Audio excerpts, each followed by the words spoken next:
So when I think about ableism, it's where people that don't have disability discriminate towards people that have disability, and this can be in direct ways or in indirect ways, and it's very much like if a person has a disability, that their value system is, or they're valued less than someone that doesn't have a disability.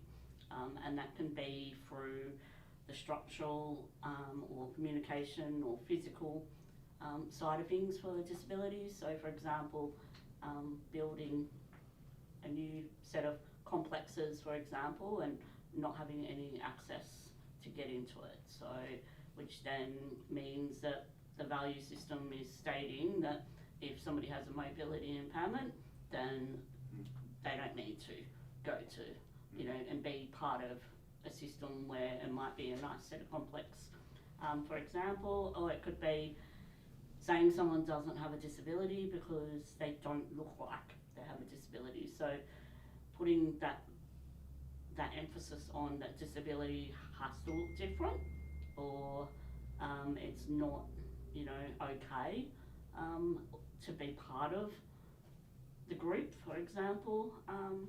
So yeah, so when I think about like ableism, it's very much stating that you're different and you're not going to be included, or you're not going to be treated the same. You're going to be treated differently, so people will talk to you different if they recognise that you've got a disability, talk down to you, have that patronising kind of tone as well, or just not making me feel included. So my partner has an invisible disability. It affects her quite severely at times. She has a disability that if she has a hard day or two at work, she will have to sleep the whole next day, and she also has quite severe social anxiety, and I'm actually quite worried that she will not be able to get the sort of support that she needs when she moves here to Dubbo, because the employment agency that she is with at the moment, I believe that they do work purely with people with invisible disabilities, and I don't think that particular employment agency is actually in Dubbo. And when someone has a invisible disability, people can tend to be less understanding of that than people who have much more clear disabilities. Ableism is really rife in our culture. Mm-hmm. Like I feel that it's everywhere, and yeah, it's the water we're swimming in. I think and it can be very unconscious and unintentional. But yeah, from a technical perspective, I see it as a belief system that values people without disability over people with disability. And I think it can manifest in so many ways in community life. For example, if a person with a disability applies for a job and they're perfectly capable of doing the job, but they might need some adjustments or accommodation, it can be the assumption or the belief or the decision that it's going to be too hard to make those adjustments, or just they're just not going to be as good at the job because they have a disability.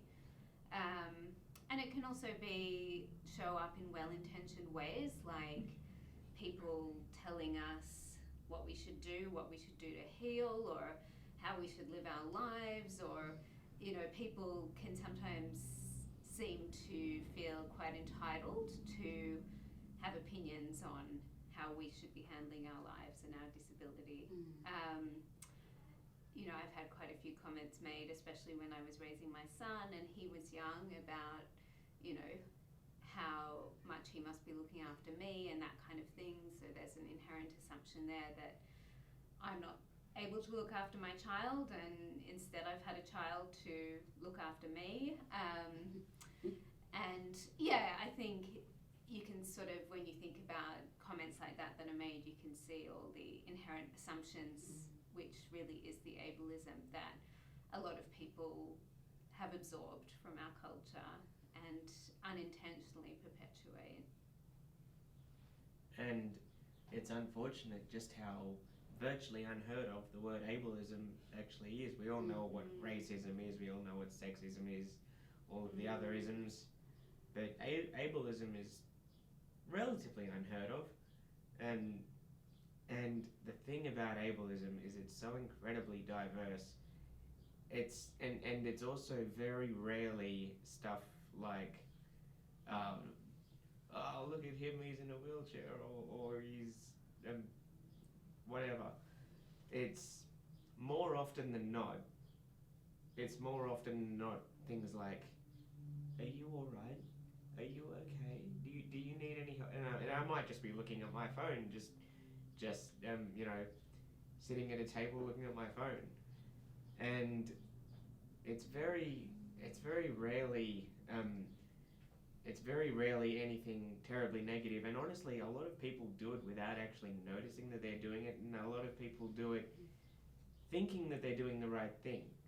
And I'm not terribly good at being diplomatic in situations like this, but I do feel that a diplomatic way of going around, of getting around telling them that, hey, that's not on, is definitely the way to go, especially because since they think that they're doing the right thing, if you get aggro, you're probably going to get people's backs up, and I guess I'm speaking from experience when I say that, because, well, I mean, being treated differently is, of course it gets you back up. It really does highlight that ableism is very much looks at what are all the myths and stereotypes out there of people with disabilities. So, that they're childlike, they're vulnerable, they can't work, they can't, get an education, they can't have relationships, etc. So it's all of those myths and stereotypes is what is out there, and that's what a lot of people in the community hear, and they know because it's out there. Therefore, that's what when ableism happens, because people are starting to believe all of those myths and stereotypes, and that's the reason that they're, looking at or treating people with disability in those particular ways. So for me, I think when we think about ableism, because a lot of people we know don't know what the word is or never heard of the word, etc. But it's about educating people that those myths and stereotypes are exactly what they are. They're myths and stereotypes, they're not the actual facts. And if we put the facts out there that, people with disability, they can work, they can have an education, they can have relationships, that they don't need people treating them different, they can be a parent, they're not being a parent so the 3-year-old can look after them, they're being a parent because they can be a parent, and it's an inherent human right. So I think that's where ableism is basically stating that people with disability don't have the same human rights as a person that doesn't have a disability. So it's trying to make that shift of going, no, we all, if you're born a human, you have human rights.